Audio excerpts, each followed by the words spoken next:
Hello दोस्तों, JSSC परीक्षा में एक बार फिर से आपका स्वागत है।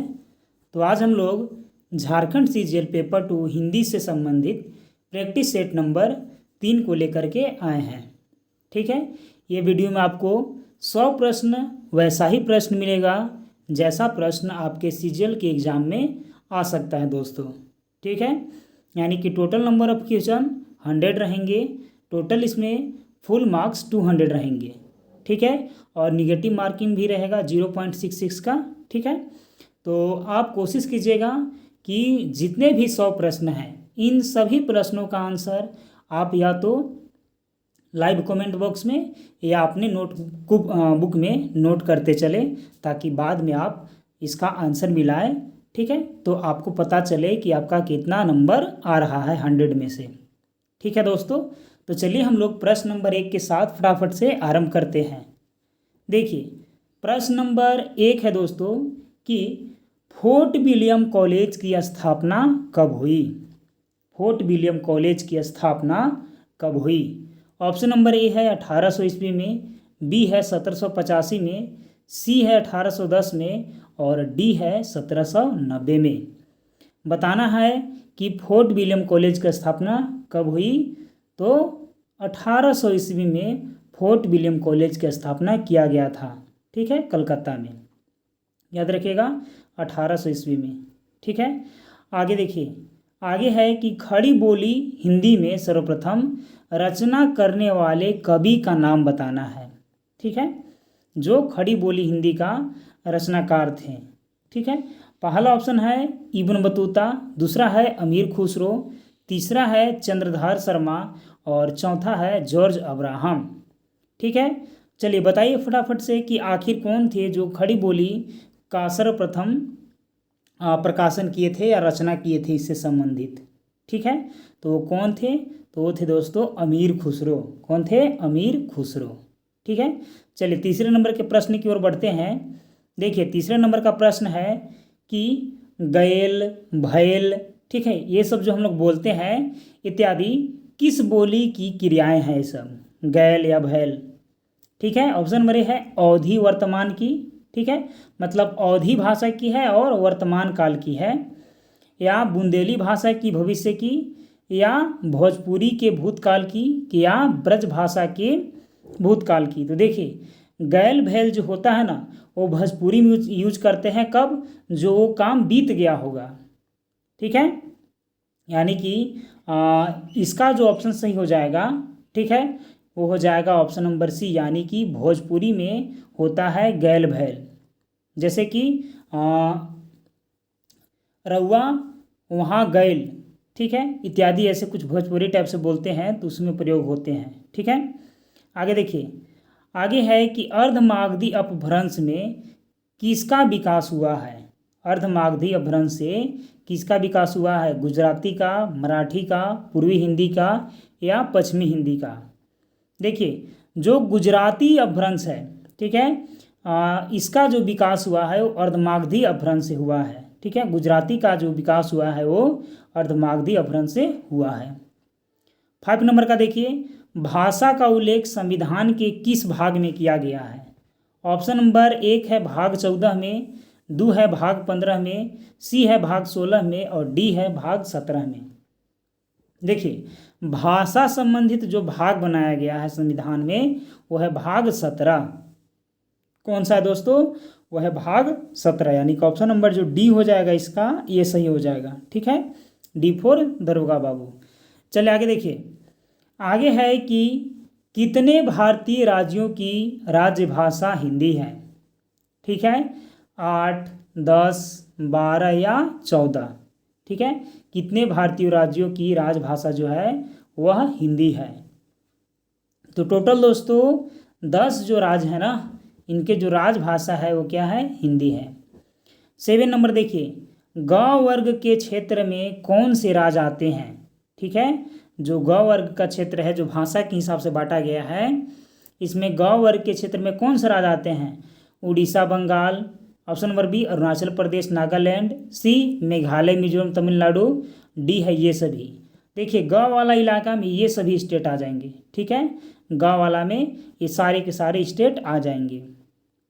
ठीक है। चलिए आगे देखिए, आगे है इसके बाद 8 नंबर के कि निम्नलिखित में से कौन यौगिक शब्द है। नीचे दिया गया है, इनमें से यौगिक शब्द बताना है कि यौगिक कौन है। लेखक है, पुस्तक है, हिमालय है या योगी है। ठीक है। तो देखिए यौगिक में क्या होता है कि दो धातु इसमें जुड़ते हैं, तो हिम प्लस आलय जोड़ देंगे तो हो जाएगा हिमालय, यानी कि ऑप्शन नंबर जो सी हो जाएगा दोस्तों, ये क्या हो जाएगा, यौगिक शब्द हो जाएगा। ठीक है। आगे देखिए, आगे है निपात। ठीक है। निपात मतलब होता है कि जो बीच में जोड़ने के लिए प्रयोग में लाया जाता है। ठीक है। जैसे तो हो गया, दो सेंटेंसों को जोड़ने के लिए निपात का उपयोग किया जाता है। तो हो गया, जैसा वैसा हो गया, ठीक है, या चूंकि हो गया, ये सब क्या है, निपात होते हैं। तो इसमें बोला गया है कि निपात क्या है, विकारी है या अविकारी है, दोनों है या कोई नहीं है। तो जो निपात है ना दोस्तों, क्या है, अविकारी शब्द है। क्या, अविकारी शब्द। 10 देखिए, निम्न में से कौन सा शब्द देशज है। निम्न में से कौन सा जो शब्द है वो देशज है। ए है आदमी, बी है जलेबी, सी है सरदार और डी है औजार। तो औजार है ना दोस्तों, क्या है, देशज है। चलिए आगे बढ़ते हैं। आगे है 11 नंबर का प्रश्न है कि तत्सम शब्द का चयन करना है। ठीक है। जो निम्नलिखित में लिखा गया है इनमें से तत्सम शब्द निकालना है। निकास, नेह, निर्जीव या नौकर।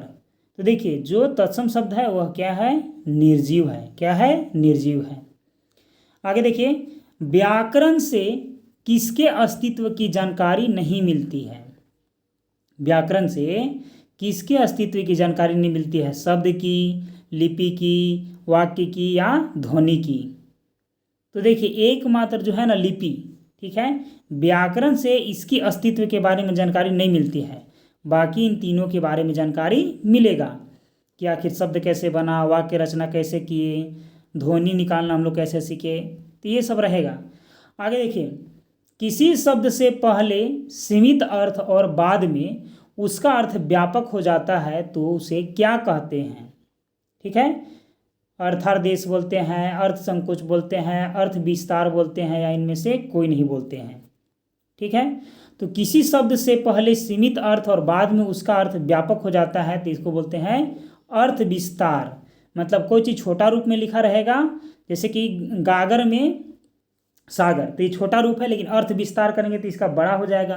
तो उसी प्रकार से इसका हो जाएगा ऑप्शन नंबर सी। आगे है अग्नि से आग शब्द का बनना किससे संबंधित है। अर्थ परिवर्तन होगा तब बनेगा, ध्वनि परिवर्तन होगा तब बनेगा, दोनों होगा तब या कोई नहीं। देखिए जब ध्वनि परिवर्तन होगा ना तब अग्नि से आग बन जाएगा। ठीक है। चलिए आगे देखिए, आगे है इसके बाद कि मनोरमा वक्तृत्व व कला में निपुण है। ठीक है। इस वाक्य के निपुण शब्द में कौन सी शब्द शक्ति को ग्रहण किया जाएगा। अभिधा का, लक्षणा का, व्यंजना का या तात्पर्य का। ठीक है। तो फटाफट से कमेंट में बताइए दोस्तों, तो इसमें कौन सा प्रयोग किया जाएगा, तो लक्षणा का है इसमें। वह तोड़ती पत्थर, देखा उसे मैंने इलाहाबाद के पथ पर।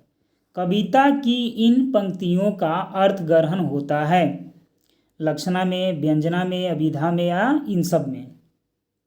ठीक है। तो ये क्या होता है, तो ये अभिधा में होता है। क्या में, अभिधा में। आगे देखिए, सर्वश्रेष्ठ रस किसे माना जा गया है। सर्वश्रेष्ठ रस किसे माना गया है, रौद्र रस को, श्रृंगार रस को, वीर रस को या करुण रस को। देखिए जो सर्वश्रेष्ठ रस माना गया है ना वो श्रृंगार रस को माना गया। किसको, श्रृंगार रस को। शांत रस की उत्पत्ति कब होती है। शांत रस की उत्पत्ति कब होती है, क्रोध भाव दर्शाने के बाद, घोर विनाश के पश्चात, संसार में वैराग होने पर, भय की स्थिति उत्पन्न होने पर। तो देखिए जो शांत रस होता है ना वह कब उत्पन्न होता है, तो संसार में वैराग होने पर, संसार से वैराग्य होने से शांत रस उत्पन्न होता है। ठीक है। संसार के मोह माया से दूर होने से। ठीक है। आगे देखिए, रजनी चरमत गयंद घटा, विघटय मृगराज के मन जल रहे। ठीक है। इस पंक्ति में कौन सा रस है, इस पंक्ति में कौन सा रस है, अद्भुत रस है, वीर रस है, रौद्र रस है या हास्य रस है। तो इसमें कौन सा रस है, अद्भुत रस है। कौन सा? अद्भुत रस। वर्वय छंद का लक्षण है। वर्वय छंद का लक्षण क्या है? 19 मात्रा रहेगा, 12 और 7 पर लोप रहेगा, मैंने रुकना होगा, यति मैंने रुकावट, और 26 के मात्रा रहेगा, 13 पर रुकाना रहेगा, 23 का वर्ण रहेगा, 24 वर्ण रहेगा। तो देखिए इसमें 19 मात्रा रहेगा, लेकिन 12 7 पर यति रहेगा, रुकावट रहेगा। ठीक, चलिए आगे देखिए। मंगल भवन अमंगलहारी, द्रवहु सो दशरथ अजर बिहारी में कौन छंद का प्रयोग है? चौपाई का, सोठा का, दोहा का या सवैया का? तो इसमें दोहा लिखा गया है। ठीक है, आगे देखिए। छंद में ह्रस्व और दीर्घ को कहते हैं। छंद में ह्रस्व और दीर्घ को हम लोग क्या कहते हैं? उसको बोलते हैं लघु और दीर्घ। क्या बोलते हैं? उसको बोलते हैं लघु और दीर्घ। ठीक है, आगे देखिए। आगे है माला फेरत युग गया, मिटा न मन का फेर, कर का मन का छाड़ी है, मन का फेर। ठीक है, इसमें कौन सा अलंकार है? फटाफट बताना है इसमें कौन सा अलंकार है। इसमें दोस्तों यमक अलंकार है। कौन अलंकार? यमक अलंकार। ठीक है, यह मन का बार बार आया है। चलिए आगे देखिए। आगे है कि नई समीक्षा के जनक कौन माने जाते हैं? नई समीक्षा के जनक कौन माने जाते हैं? क्रोचे, कोलरिज, इलियट या वर्ड्सवर्थ? तो नई समीक्षा के जनक इलियट माने जाते हैं। कौन? इलियट। काव्य में उदत्त तत्व को सर्वाधिक महत्व किसने दिया? काव्य में उदत्त तत्व को सर्वाधिक महत्व किसने दिया? लंजाइनस ने, अरस्तु ने, प्लेटो ने या इलियट ने? ठीक है, किसने दिया? तो लंजाइनस ने। किसने? लंजाइनस ने। सभी राज्य सरकारों को भेजा जाने वाला सरकारी पत्र कहलाता है।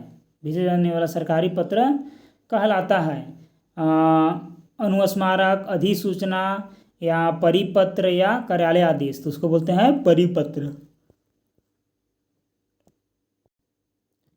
क्या बोलते हैं दोस्तों? तो उसको बोलते हैं परिपत्र। आगे देखिए। पत्राचार की भाषा में पत्र भेजने वालों को कहते हैं। ठीक है, तो पत्र भेजने वालों को प्रेषक कहते हैं। क्या कहते हैं? प्रेषक। पलवन के लिए निम्न में से किसका प्रयोग किया जाता है? पलवन के लिए किसका प्रयोग किया जाता है? तो लोकोक्ति का, सुक्ति का, प्रसिद्ध वाक्य का या सभी का? तो उपयुक्त सभी का प्रयोग करते हैं। विद्यापति किस राजा के दरबारी कवि थे? विद्यापति किस राजा के दरबारी कवि थे? रतन सिंह के, वीरेंद्र सिंह के, शिव सिंह के या नरेश सिंह के? तो शिव सिंह के दरबारी कवि थे। किसके? शिव सिंह के। आगे देखिए। आगे है कबीर ने किसको एक माना है? ईश्वर को, धर्म को या माया को या गुरु को? किसको एक माना है? तो ईश्वर को कबीर ने एक माना है। मन की मन ही मांझ रही का अर्थ बताना है कि इसका अर्थ क्या हो जाएगा? इसका अर्थ हो जाएगा मन की बात मन में ही रहना। क्या हो जाएगा? मन की बात मन में ही रहना। आगे देखिए। आगे है सूरदास की मृत्यु कब हुई? सूरदास की मृत्यु कब हुई? तो 1578 में। ठीक है, आगे है रामायण के बाद सर्वाधिक सफल, लोकप्रिय एवं उत्कृष्ट कृति क्या है? ठीक है, तो उसके बाद जो सबसे ज़्यादा फेमस है, ठीक है, वह क्या है? तो वह है रामचरितमानस। क्या है? रामचरितमानस।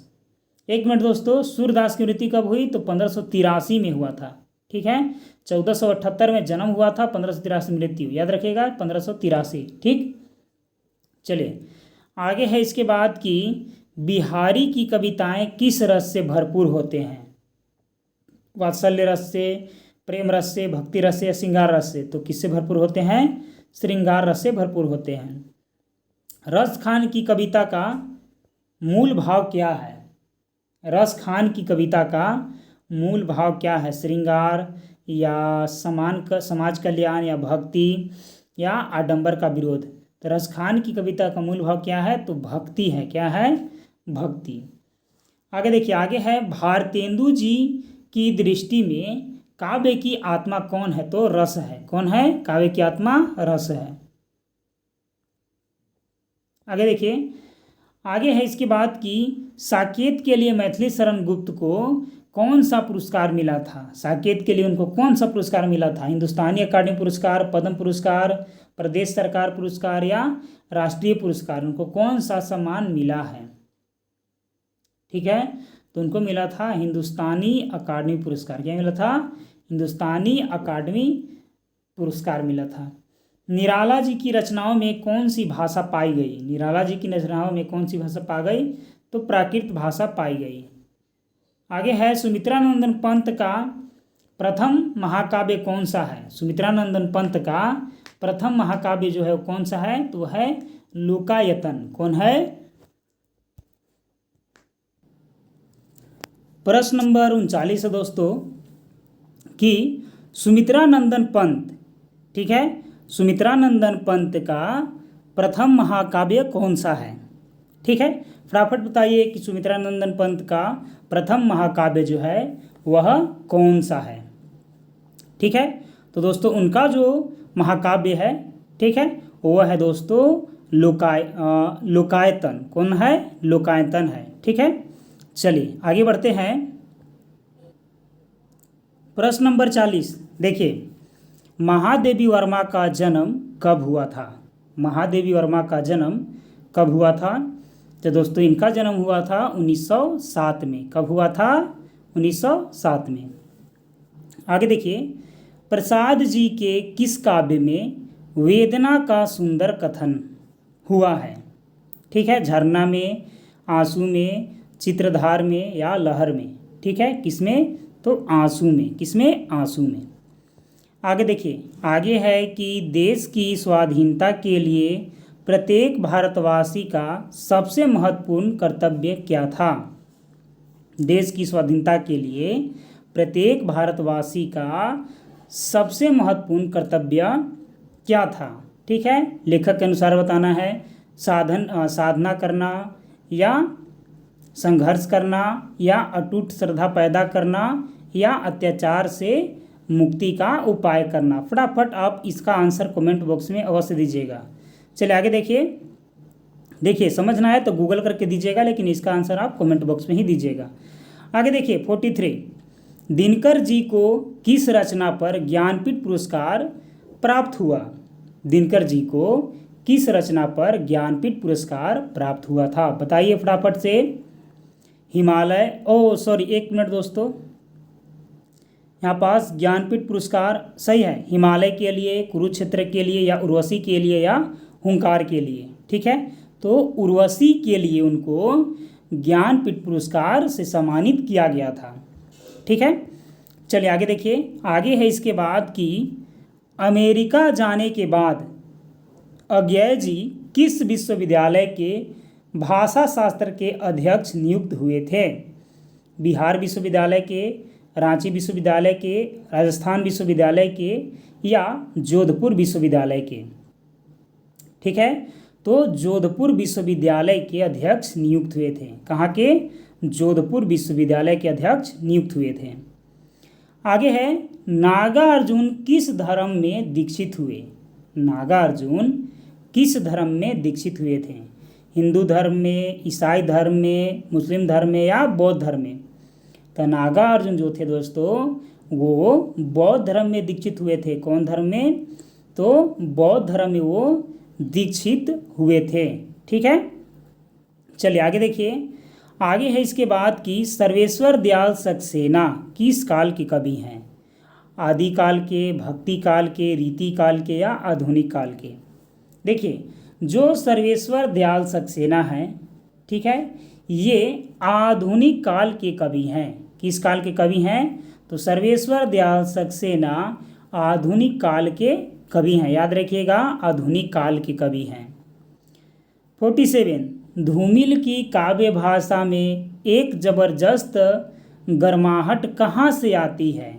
जेठ की दोपहरी से, बिजली के ताप से, ताप होना चाहिए, ताप कर लीजिए, ताप से, क्रोध से या इनमें से कोई नहीं।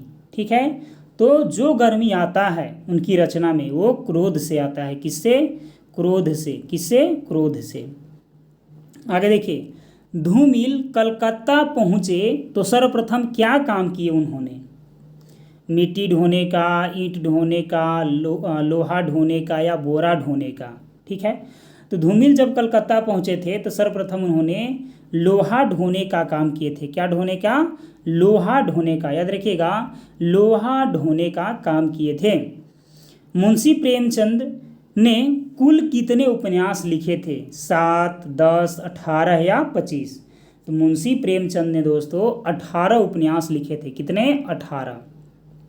आगे देखिए, गोबर को लखनऊ में पहला काम किसने दिया था? मिस मालती ने, खन्ना ने, मिस्टर तंक ने या मिर्ज़ा खुर्शीद ने? ठीक है, किसने जो है वो पहला काम लखनऊ में दिया था? तो खन्ना ने इनको अपना घर में काम दिया था। ठीक है, चलिए आगे देखिए। आगे है इसके बाद कि मैला आंचल उपन्यास में यादव टोली के लोग ने चोरी की खबर सुनकर किसे गिरफ्तार कर लिया था? चोरी का खबर सुन करके किसको गिरफ्तार कर लिए थे? बालदेव को, रामपति को, कालीचरण को या लर सिंह को? तो बालदेव को गिरफ्तार कर लिए थे। किसको? बालदेव को गिरफ्तार कर लिए थे। आगे देखिए, किसने कहा था आओ बीरो मर्द बनो अब जेहल तुम्हें भरना होगा? किसने कहा था? तो यह कथन भी बालदेव ने कहा था। किसने? बालदेव ने। आगे देखिए, आगे है कि डॉक्टर साहब के आने के खुशी में पूड़ी जिलेबी कहाँ बन रही थी? पूड़ी जिलेबी कहाँ बन रही थी? खिलावन सिंह के यहाँ, ज्योतिषी सिंह काका के यहाँ, तहसीलदार साहब के यहाँ या बालदेव के यहाँ? ठीक है, तो कहाँ बन रही थी? तहसीलदार साहब के यहाँ बन रही थी। राग दरबारी उपन्यास में किसके बीच खींचातान को दिखाया गया है? ठीक है, ऑप्शन नंबर ए है आदर्शवाद और विज्ञान के बीच, बी है आदर्शवाद और यथार्थ के बीच, सी है जातिवाद और धार्मिकता के बीच और डी है इनमें से कोई नहीं। ठीक है, तो देखिए, राग दरबारी उपन्यास में आदर्शवाद और यथार्थवाद के बीच खींचातानी जो है वो दिखाया गया है। आदर्शवाद और यथार्थवाद के बीच। आगे देखिए, शराबी ने शराब को कितने दिनों से हाथ नहीं लगाया था, नहीं पिया था? तो 7 दिनों से। चलिए आगे देखिए, पानी के उबाल देने पर या उबाल देने से उसकी खराबी जाती रहती है, यह बात किसको मालूम नहीं था? गंगी और जोखू को, ठाकुर और माता दिन को, ठाकुर और जोखू को या उपयुक्त सभी को? तो गंगी और जोखू को ये बात मालूम नहीं था कि पानी को उबाल दे के उसको खराबी नष्ट हो जाएगा तो पी सकते हैं। ये बात पता नहीं था गंगी और जोखू को। आगे देखिए, ठाकुर का कुआं प्रेमचंद के किस संग्रह से लिया गया है? ठाकुर का कुआं प्रेमचंद के किस संग्रह से लिया गया है? तो मानसरोवर भाग 2 से लिया गया है, सॉरी भाग 1। ठीक है, ठाकुर का कुआं मानसरोवर भाग 1 से लिया गया है। चलिए आगे देखिए, नीलम देश की राजकन्या किस प्रकार का कहानी संग्रह है? नीलम देश की राजकन्या किस प्रकार का कहानी संग्रह है? मार्क्सवादी, यथार्थवादी, आदर्शवादी या मनोवैज्ञानिक? तो दोस्तों ये जो कहानी संग्रह है यह है मनोवैज्ञानिक। क्या है? मनोवैज्ञानिक। आगे देखिए, कहानी के अनुसार नीलम देश की राजकन्या में कितने महल थे? तो उसमें मेनली 3 महल थे। कितने महल थे? 3 महल थे। आगे देखिए, किन्नरी बालाएं किसके लिए भांति भांति का उपहार लाती है? ठीक है, किसके लिए भांति भांति का उपहार लाती है? तो किसके लिए लाती है? तो राजकुमार के लिए। किसके लिए? राजकुमार के लिए। आगे देखिए, आगे है इसके बाद कि परिंदे शीर्षक कहानी में किस पात्र को केंद्रीयता मिली है? परिंदे में किस पात्र को केंद्रीयता मिली है? तो मिस लतिका को केंद्रीयता मिली है। ठीक है, किसको? मिस लतिका को। आगे देखिए, निर्मल वर्मा की कहानियों में निरूपित हुई है। निर्मल वर्मा की कहानियों में निरूपित हुई है। ठीक है, रहस्यात्मकता या वैयक्तिकता या जीवनगत जटिलता या तीनों? तो इनमें जो है ना तीनों जो है वो निरूपित किया गया है निर्मल वर्मा के कहानी में। आगे देखिए, छात्रावास के नौकर का क्या नाम था? तो छात्रावास के नौकर का नाम था दोस्तों करीमुद्दीन। क्या नाम था? करीमुद्दीन। आगे है, कमलेश्वर का जन्म किस प्रदेश में हुआ था? तो कमलेश्वर का जन्म हुआ था यूपी में। कहाँ? यूपी में। वापसी किसकी कहानी है? वापसी जो है वह किसकी कहानी है? तो वापसी जो है वो उषा प्रेमवदा की कहानी है। किसकी? उषा प्रेमवदा की कहानी है। आगे देखिए, आगे है गजादर बाबू नौकरी के कारण प्रायः कहाँ रहते थे? तो छोटे स्टेशनों पर रहा करते थे। कहाँ? छोटे स्टेशनों पर रहा करते थे। यशपाल के प्रमुख उपन्यास कौन से हैं? यशपाल के प्रमुख उपन्यास कौन से हैं? मेरी बात, उसकी बात, अमिता या दिव्या, दादा कॉमरेड या पार्टी कॉमरेड, या ये सभी? तो यशपाल जी का जो है उपन्यास ये सभी हैं। ठीक है, आगे देखिए, यशपाल किस शैली के विशिष्ट रचनाकार हैं? यशपाल किस शैली के विशिष्ट रचनाकार हैं? यथार्थवादी का, आदर्शवादी का, समांतवादी का या छायावादी का? तो यथार्थवादी का। किसका? यथार्थवादी का। आगे देखिए, आगे है, मिस पाल किस विभाग में नौकरी करती थी? कंपनी में, स्वास्थ्य विभाग में, सूचना विभाग में या शिक्षा विभाग में? तो मिस पाल सूचना विभाग में नौकरी करती थी। कहाँ? सूचना विभाग में। मिस पाल ने कितने वर्ष की आयु में अपना घर छोड़कर नौकरी करने के लिए निकल आई थी? 10 में, 15 वर्ष में, 20 वर्ष में या 7 वर्ष में? तो कितने वर्ष में दोस्तों? 15 वर्ष में। कितने वर्ष में? 15 वर्ष में। आगे देखिए, आगे है दोस्तों कि भारत दुर्दशा में डिसलैटी पात्र का अर्थ बताना है। आलस्य, चेतना, घृणा या देशद्रोह? ठीक है, कौन सा हो जाएगा? फटाफट बताइए। ठीक है, तो इसका हो जाएगा दोस्तों देशद्रोह। क्या हो जाएगा? देशद्रोह। भारतेंदु ने अपने नाटक भारत दुर्दशा में अज्ञान और जड़ता के प्रतीक के रूप में किस पात्र को प्रस्तुत किया है? एडिटर को, देशद्रोह को, अंधकार को या रोग को? तो किसको किए हैं? अंधकार को। किसको? अंधकार को। आगे देखिए, भारतेंदु के पिता का नाम बताना है। गोपाल चंद, हरीश चंद्र, मणिक चंद्र या इनमें से कोई नहीं? तो भारतेंदु के पिता का नाम था गोपाल चंद्र। क्या नाम था? गोपाल चंद्र। शकराज की संधि को कौन स्वीकार करता है? तो दोस्तों शकराज की संधि को रामागुप्त स्वीकार करता है। कौन? रामागुप्त स्वीकार करता है। आगे देखिए, ध्रुव स्वामिनी नाटक में विवाह की किस पद्धति का समर्थन किया गया है? विवाह के किस पद्धति का समर्थन किया गया है? राक्षस विवाह का, पिशाच विवाह का, पुनर्विवाह का? इनमें से कोई नहीं? तो पुनर्विवाह का इसमें समर्थन किया गया है ध्रुव स्वामिनी में। ठीक है, किसका? पुनर्विवाह का। चलिए आगे देखिए, आगे है कि जगमोहन सावित्री को क्या कहकर पुकारता है? जगमोहन सावित्री को क्या कहकर पुकारता है? कुक्कू, सावित्री, बेबी या सोना? तो कुक्कू कहकर पुकारता है। क्या? कुक्कू कह करके पुकारता है। याद रखिएगा, कुक्कू। आगे देखिए, नाटक आधे अधूरे में पुरुष एक का पहनावा बताना है कि पुरुष एक जो था वो क्या पहने हुए था?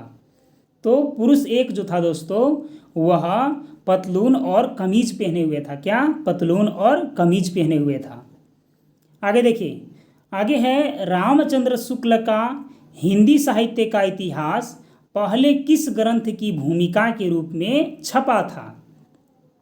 हिंदी साहित्य के इतिहास जो रामचंद्र शुक्ल ने तैयार किए थे ये पहले किस ग्रंथ के भूमिका के रूप में छपा था?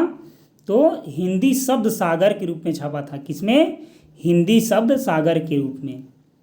आगे देखिए, कीर्तिलता के रचनाकार कौन है? कीर्तिलता के रचनाकार कौन है? तो विद्यापति। कौन है? विद्यापति। रैदास के पद किस धार्मिक ग्रंथ में संकलित है? आदि गुरु ग्रंथ साहिब में या कुरान में या श्रीमद् भगवत गीता में या बाइबिल में? तो आदि गुरु ग्रंथ साहिब में। मालिक मोहम्मद जायसी ने आखिरी कलाम में किस बादशाह की प्रशंसा की है? बाबर की, हुमायूं की, शाहजहां की या अकबर की? तो किसके किए हैं? बाबर के बारे में चर्चा किए हैं। आगे देखिए, आगे है इसके बाद कि मीराबाई की उपासना है। मीराबाई की उपासना है। ठीक है, तो इनका उपासना है माधुर्य भाव। क्या है? माधुर्य भाव। केशवदास कवि होने के साथ साथ क्या थे? केशवदास जो थे वह कवि होने के साथ साथ और क्या थे? ठीक है, तो वह गायक भी थे। क्या थे? गायक भी थे। भारत भारती के रचनाकार कौन है? भारतेंदु, प्रताप नारायण सिंह, माखनलाल चतुर्वेदी या मैथिली शरण गुप्त? कौन है? मैथिली शरण गुप्त। कौन है? मैथिली शरण गुप्त। आगे देखिए, ब्रह्म राक्षस किसकी कविता है? ब्रह्म राक्षस किसकी कविता है? तो यह नागार्जुन की कविता है। किसकी? नागार्जुन की। हिंदी का जो है यहाँ पास करबला नाटक किसे माना जाता है? हिंदी का करबला नाटक माना जाता है या किसके द्वारा लिखा गया था? ठीक है, तो यह लिखा गया था प्रेमचंद जी के द्वारा। महाकाल उपन्यास के लेखक कौन है? महाकाल उपन्यास के लेखक हैं दोस्तों अमृतलाल नागर। कौन है? अमृतलाल नागर। आगे देखिए, पैरों से पंख बांधकर, पैरों में पंख बांधकर यात्रा वृतांत के लेखक कौन है? रामवृक्ष बेनीपुरी या रांगे राघव या भगवत शरण उपाध्याय या राहुल मिश्र। ठीक है, तो पैरों में पंख बांधकर यात्रा वृतांत के लेखक है दोस्तों रामवृक्ष बेनीपुरी। कौन है? रामवृक्ष बेनीपुरी। निम्न में से कौन सा भाववाचक है? निम्न में से कौन सा भाववाचक है? तो जो गुण है यह क्या है? भाववाचक संज्ञा है। आगे देखिए, मैं रांची जा रहा हूँ रेखांकित पद किस सर्वनाम का सूचक है? पुरुषवाचक का या संबंधवाचक का, निजवाचक का या अनिश्चयवाचक का? ठीक है, मैं के बारे में बोला जा रहा है तो मैं क्या है? पुरुष। ठीक है, उत्तम पुरुष, तो पुरुषवाचक का। सर्वनाम का अर्थ होता है, सर्वनाम का अर्थ होता है श्रेष्ठ नाम, सबको नाम, सब नाम या उपर नाम। तो क्या होता है? सब नाम। संज्ञा और विशेषण शब्दों में प्रत्यय लगाकर जो धातुएं बनती है उन्हें क्या कहते हैं? संज्ञा और विशेषण शब्दों में प्रत्यय लगाकर जो धातु बनती है उसको क्या बोलते हैं? नाम धातु। क्या? नाम धातु। हलवा में थोड़ा चीनी डाल दो, इसमें थोड़ा जो लगा है वो कौन सा विशेषण है? ठीक है, तो यह जो है दोस्तों यह है अनिश्चित परिमाणवाचक। ठीक है, कितना डालना है ये पता नहीं है और ये परिणाम बता रहा है तो अनिश्चित परिमाणवाचक। ठीक है, आगे देखिए, ट्रेन 8:30 पर आई में कौन कारक है? ठीक है, ट्रेन 8:30 में 30 पर आई, इसमें कौन कारक है? ये जो पर है वह कौन कारक है? ठीक है, तो अधिकरण में होता है चाहे अधिकरण पर होता है, तो पर क्या हो जाएगा? अधिकरण, यानी कि बी सही हो जाएगा। द्वंद्व समास कौन सा है? तो द्वंद्व में लाघव का चिन्ह रहेगा बीच में डैश टाइप का, तो नाप तोल क्या हो जाएगा? द्वंद्व समास हो जाएगा। चलिए आगे देखिए, आगे है कि समास के लिए कितने भेद हैं? समास के कितने भेद होते हैं? तो समास के 6 भेद होते हैं। आगे है, विशेषण और संज्ञा के संबंध वाले शब्द को कौन सा समास होता है? विशेषण और संज्ञा के संबंध वाले शब्द में कौन सा समास होता है? ठीक है, तो उसमें कर्मधारय समास होता है। एक विशेषण रहता है, एक उसका विशेषण रहता है, तो कर्मधारय रहता है। जैसे कि नीला कमल, ठीक है, तो हो जाता है नीलकमल। ठीक है, चलिए आगे देखिए, आगे है इसके बाद कि विरोध करना, खाली स्थान विरोध करना, इसके लिए मुहावरा कौन हो जाएगा? तो सिर उठाना हो जाएगा। सिर उठाना का माने हो जाएगा विरोध करना। भीष्म प्रतिज्ञा का मतलब क्या होता है? तो भीष्म प्रतिज्ञा का मतलब होता है कि दृढ़ प्रतिज्ञा। ठीक है, चलिए आगे देखिए, 100 ठनठन गोपाल होना का मतलब बताना है, तो ठनठन गोपाल होना का मतलब होता है कि कंगाल होना। चलिए दोस्तों, अब हम लोग मिलेंगे झारखंड सीजीएल पेपर 2 हिंदी के प्रैक्टिस नंबर 4 के साथ। ठीक है, उसमें भी 100 प्रश्न रहेगा, 200 मार्क्स के रहेगा, 0.66 नंबर निगेटिव मार्किंग रहेगा। ठीक है दोस्तों, तो चलिए मिलते हैं उसी वीडियो में, और हो सके तो ये वीडियो को आप शेयर अपने दोस्तों के साथ अवश्य करिएगा। ठीक है, तब तक के लिए धन्यवाद।